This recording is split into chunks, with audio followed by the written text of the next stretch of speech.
Hi friends, welcome back to Alaikya vlogs. అందరూ ఎలా ఉన్నారు? నేనైతే బాగున్నానండి.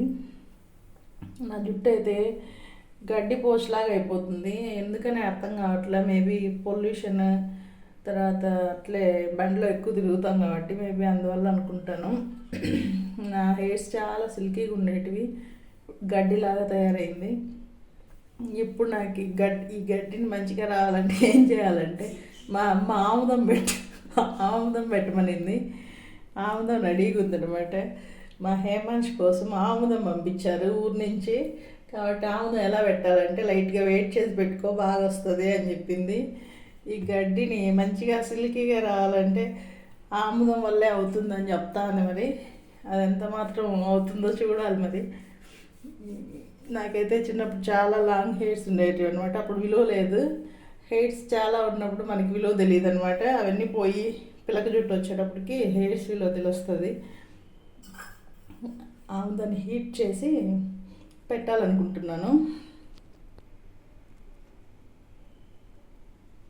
నేనైతే కొంచెం ఆముదం వేయబోతున్నాను.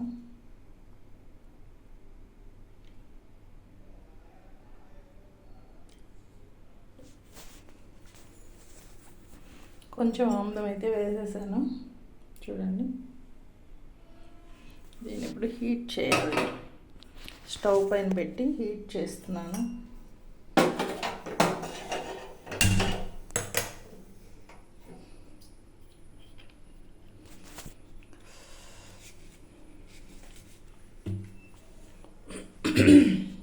స్టవ్ మీద పెట్టి అయితే హీట్ చేస్తున్నాను.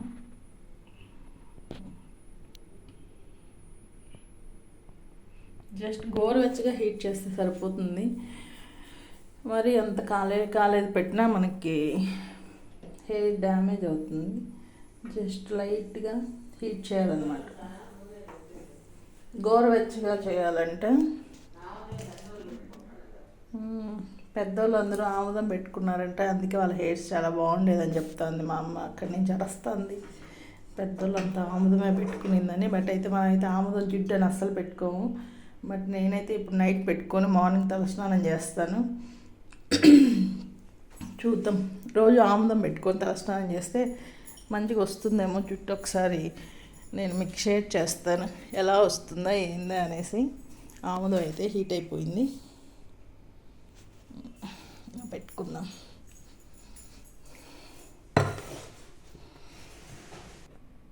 ఆముదం అయితే హీట్ అయిపోయింది. ఇంకా తలకి బాగా అప్లై చేస్తున్నాను అనమాట. ఎంతవరకు రిజల్ట్ వస్తుందో 1 మంత్ పెడితే తెలుస్తుంది కదా. 1 మంత్ పెట్టి చూస్తాను.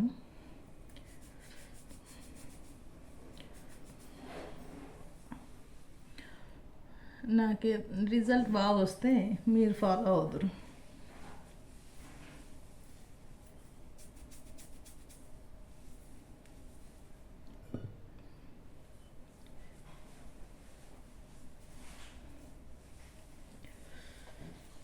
బట్ మేము చిన్నగా అంతా ఆముదం పెట్టేవాళ్ళంట. బట్ ఇప్పుడు పిల్లలకు కూడా ఎవరు పెట్టట్లేరు. అందరూ కోకోనట్, పారాషూట్ తర్వాత పెడుతున్నారు. మేము చిన్నగా ఉన్నప్పుడు చిన్న పురిటి బిడ్డలకి, తర్వాత ఈవెన్ 5th క్లాస్ 6th క్లాస్కి వచ్చేంత వరకు కూడా పెద్ద జుట్టు మగపిల్లలకంతా ఆముదమే అనమాట. ఎవరు కోకోనట్ ఆయిల్ అయితే పెట్టరు పల్లెటూర్లలో. బట్ అయితే ఇప్పుడు అసలు ఆయిలే పెట్టడం లేదు. ఏది కానీ పారాషూట్ పెట్టట్లేరు, ఆముదం అసలే పెట్టట్లేరు. ఈవెన్ చిన్న బిడ్డలకు కూడా మామూలుగా అప్పుడు ఆముదం పెట్టేవాళ్ళు. బట్ ఇప్పుడైతే జిడ్డు ఉంటుంది, మొహం జిడ్డు అవుతుందని పేరెంట్స్ ఎవరు ఆయిల్ పెట్టట్లేరు అనమాట. చిన్నపిల్లలకి కోకోనట్ ఆయిల్ లాగా పెడుతున్నారు. బట్ అయితే ఆముదం పెడితే వెంట్రుకలు కూడా మనకి తొందరగా గ్రే హెయిర్ కూడా రాదంట. అప్పట్లో పెద్దవాళ్ళు అదే పెట్టుకునేవాళ్ళు కదా. ఇప్పుడైతే 30+ 20+గా వస్తుంది గ్రే హెయిర్. సో నేను చూస్తాను ఎంత మాత్రం రిజల్ట్ వస్తుందా అనేసి. ఏమన్నా రిజల్ట్ ఉంటే సో ఖచ్చితంగా ఉంటుంది. బట్ అయితే ఈ మధ్యన వాడట్లేదు కదా. మేబీ వెంట్రుకలు రాలిపోతాయా లేకుంటే వర్క్ అవుతుందా చూద్దాం. చూసి మీకు అప్డేట్ ఇస్తాను. సో మీరు కూడా మీది చేద్దరు ఎలా ఏంటని. అయ్యో జుట్టు చూడండి ఎంత రాలుతుందో. ఆముదం అయితే అంతా అప్లై చేసేసానండి. మొత్తం అప్లై చేసి ముడేసుకుంటున్నాను. కానీ బాగా జిడ్డుగా ఉంది, అసలు పట్టుకుంటేనే అసలు స్టిక్గా ఉంది, అసలు చాలా స్టిక్కీగా ఉందనమాట. బట్ అయితే కూడా పెట్టాను. యాక్చువల్గా నేను ఒక విషయాన్ని మీతో షేర్ చేసుకోవాలి. నైట్ నాకు ఒక కళ వచ్చిందండి. ఆ కళ మీతో షేర్ చేసుకుంటాను. అది ఏదన్నా మంచిగా ఉంటుందా ఏందా అని మీరు నాకు చెప్పండి, కామెంట్ చేయండి.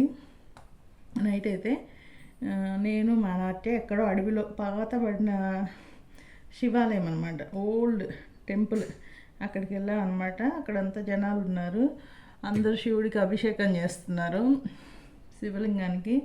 టెంపుల్లో ఓల్డ్ టెంపుల్, చాలా ఓల్డ్ టెంపుల్, ఫారెస్ట్ అనమాట, చుట్టూరంతా ఫారెస్ట్.